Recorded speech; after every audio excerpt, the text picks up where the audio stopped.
This thing with Adrianna is so dark, man. The things that people are doing to try and cover up shit is mental to me, right?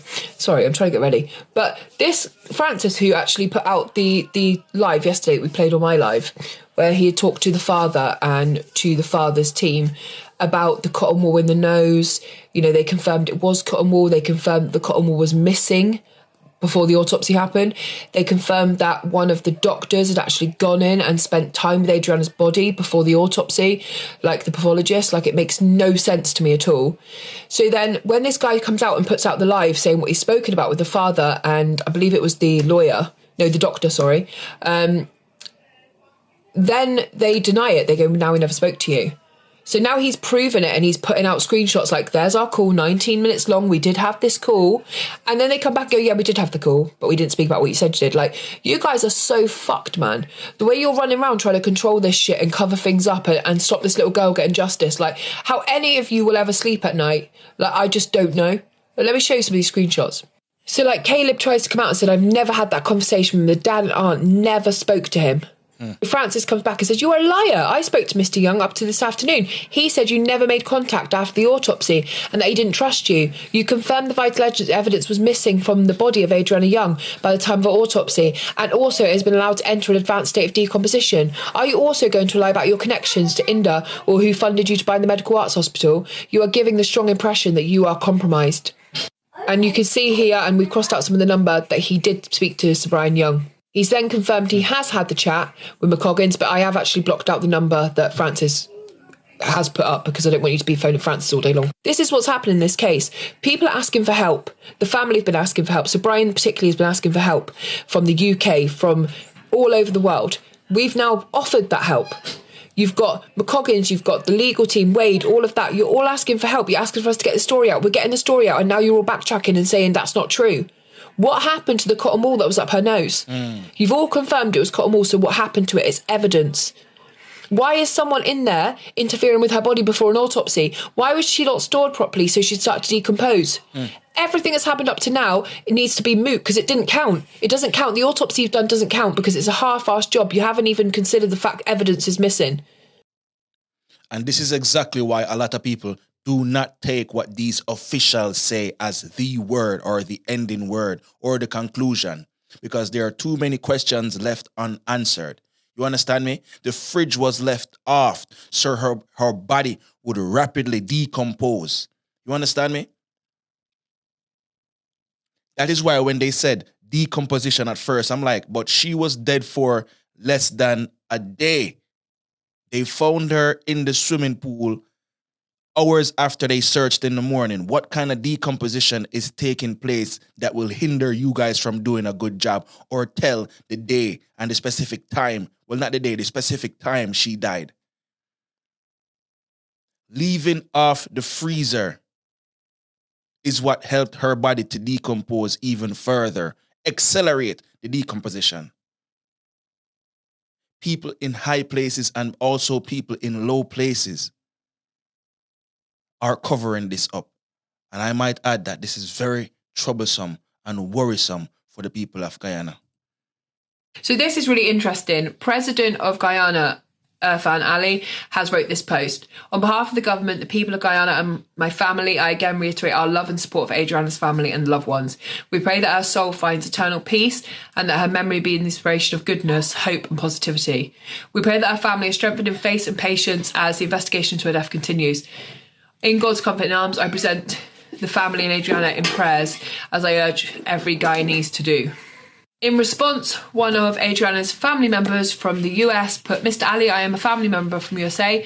Why did you guys plug out the freezer the child was in so that her body cannot come to the US for proper investigation? That was very sad of you guys to do. Guyana is the worst country ever. I'm happy I'm not living there anymore, but sorry for what my family has to put up with. Seriously. This is the family member, the same last name as the woman who's done the GoFundMe, and we know that they have family in US, particularly Florida, and they are basically calling out the president on one of his own posts and saying, how did you let her decompose by turning off the fridge like in a country you're in charge of? Guys, check this lady out. Her page on TikTok is Comet Crime, COMETCRIME. I'm going to put it up on the screen so you guys can check her out. She's doing a damn good job. You understand? So, yes, the relative of the person who put up the GoFundMe messaged the president, right, and said, "Why did you guys turn the freezer off so she couldn't be shipped to America for proper investigation?" Bro, I'm telling you, this is so crazy, brother. It is so crazy. And I am disappointed in these leaders, man, because at the end of the day, this is a high profile case. Like, this is the biggest thing in Guyana since year start. And they are dealing with it like it's a little peon case. No, this case right here should be taken very seriously. Her body should have security guard or watch on them thing there just to get to the bottom of it. And the way how they're dealing with it, it seems as if that everybody who is involved is going to get in trouble. So everybody who is involved, they have to move these pieces. Because if these pieces are not moved, they are going to drown. This guy is the new guy who is going to be in charge of the legal side of the Adrianna Younge case. He is a criminal lawyer. He seems to have a good reputation in Guyana. It says, breaking news. It has been confirmed that Dr. Dexter Todd, a certified forensic expert, is now the lead attorney in the Adrianna Younge case. Following the autopsy of Younge, Dr. Todd stressed the cause of death and manner of death are not the same and the police must investigate the manner of death. We spoke about that before in lives as well. Her cause of death, they're saying, is drowning, although that has been disputed today, and the manner of death is unknown. We don't know if it's homicide, we don't know if it's accidental, but I think we all do really know. Dr. Todd continued, for while the cause of death was medically determined, the manner of death is legal classification. Was drowning accidental? Was the drowning homicide? What was the circumstances surrounding how the death occurred? A toxicology report is needed. A diatom test must be done. And did the composition affect the accuracy of the analysis? Now remember, the decomp, when her body was found, wasn't that bad, although they did allow for her to be stored in a fridge that was not plugged in, meaning that decomp was absolutely accelerated. Her body was allowed to be in a freezer that was off or plugged out to accelerate the decomposition state. Brother, if this is not a sign that this is a major cover-up like bedspread and comforter, I don't know what to tell you. I don't know what to tell you. What does this say about the future? What does this say about future cases where innocent girls and women or even boys and men get M-worded? And because people of high profile are involved, they're going to sweep it under the rug and rubbish up the whole case. This has been a slap in the face since the day Adrianna went missing. Remember, good guys, they told us that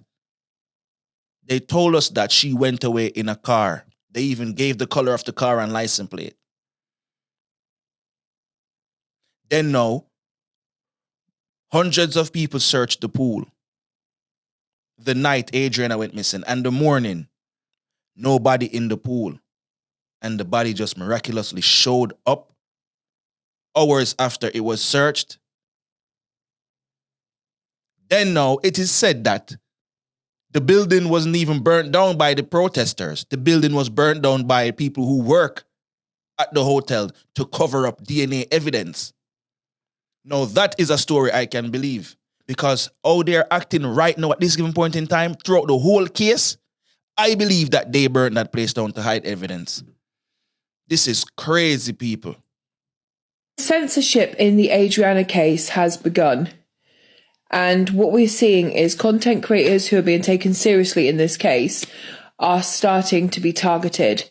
Now, let me show you a perfect example of how that's happening, because it's probably going to happen to me at some point. So we know that yesterday a voice note was released by a nurse who's in a car telling somebody how she was at the autopsy of Adrianna and there were signs of suffocation, but the signs of drowning weren't there. She didn't have enlarged lungs. There wasn't any issues with her liver. And it was very likely that Adrianna had only been in that water a short time. Now, I personally see a lot of reason to believe some of the facts in that voice note. Now, as soon as that hit the media, the police in Guyana put out an appeal for this woman. They started to look for her. She was wanted. So after the police put out an alert, like a wanted poster for this woman, this nurse has now handed herself in. She surrendered alongside a solicitor. Now, at the same time, we have the situation with Francis Michael Bailey on Facebook, who has put out extra information because he has spoken to Sir Brian and McCoggins, and they have told him about the cotton wool in the nose, how the fridge was turned off at the facility where her body was being kept, Adrianna's. And now they've tried to kill two birds with one stone. First of all, they put out this post. Just in, nursing assistant Tiana Serena Lewis King has surrendered to the police in the company of an attorney. King has allegedly claimed that she was told by Francis Michael Bailey to share the false story around so that people can believe the pictures he is painting in his Facebook lives and posts. She is disclosed to the man who recorded her as a well-known pastor. Francis has responded with this. Since committing the crime of calling for justice for Adrianna Younge, I have noticed increased efforts by the propaganda arm of the state to paint me as a crazy person, a cocaine addict, a junkie, someone who incites violence and fake news. To what end, I must ask if they also seek the same justice. If anything, we are reminded daily this government view the citizens under its care no different to cattle, blind and indifferent to the blood of its innocent, with perfumed lies, smiles on their faces and proclamations of one Guyana. This is what One Guyana has come to mean to me. I find it so interesting that no effort is being spared to criminalise, silence and attack those loyal to Adrianna's cause, while the perpetrators of this crime and the case of the supporting actors roam the streets. I report on everything else, so it might as well report on my own death threats before state-sanctioned violence arrives on my doorstep in a mask or with flashing lights and official-looking stamps. No doubt whoever comes has been sent by the dictatorship. Instead of investigating Adrianna's death, the government are spending far more time in investigating and persecuting the people calling for justice. Why is that? And I completely agree with this. How many times this week have we seen the state of Guyana actually looking for people who are looting? They are putting out loads of madness about people who are looting, being rapists, etc. Where is the same energy for Leroy Smith, who actually, at the very least, just by using video evidence, actually is an arsonist? Even if you don't look at all the other stuff that he's done to Adrianna. And, you know, the placing of the body in the pool, etc. Why not arrest the people who you actually have video evidence of them committing crimes? You're going after all the wrong things to try and blind us to the main thing that's happened here, which is the murder of an 11-year-old schoolgirl who should still be at home with her family today. Yes, definitely. All content creators in Guyana, please be careful right now. You understand me? Please be careful right now. It don't matter if you're speaking the truth. They don't want certain things to come out about this case because, again, it's going to rubbish up their reputation and their names. You understand me? The same girl who had the camera footage, what she do? She said that she put in the wrong date.